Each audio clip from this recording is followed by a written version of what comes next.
Hello, this is Clive Titmuss in the Early Music Studio workshop today, and I'm going to show you a kind of a trick that I've developed for working with Engelmann spruce. Now, I really like Engelmann spruce for lute soundboards for a couple of reasons. It's readily available in Canada, and it's not as expensive as European spruce, and it has a very beautiful sound. But it has a very big disadvantage, in my opinion, and one of the most serious problems with it is that when we tape the top onto the lute body, we use tape to put it on.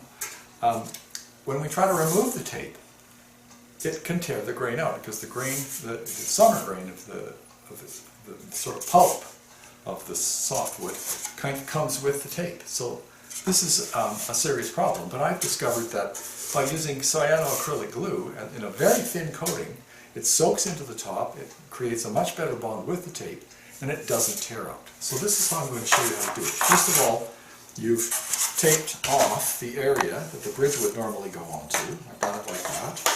I've actually cut the tape to the correct width and just applied it where I'm going to have the soundboard then, so that no glue will be applied to that area. Then I'll take a paper towel and some CA glue. This is a little dropper kind of style thing here. I'll squirt it on there, and I'll start to kind of move in straight, even strokes across the soundboard, starting at the top.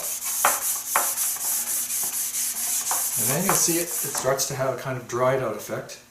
And I'll use a little bit more, and then apply it like that, very thinly. It's just really very similar to using French polish, actually. This is thin glue, this is not the thicker glue. Quite a few people have recommended this glue. If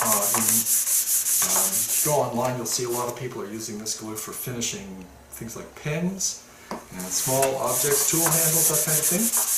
But the principle of applying it to a larger area is considerably more difficult to do than a small thing like a tool handle. You'll also notice that it's slightly exothermic. It gives off a bit of heat when it sits. You can go over the rose itself, which is really great for keeping everything stuck down, until you've gotten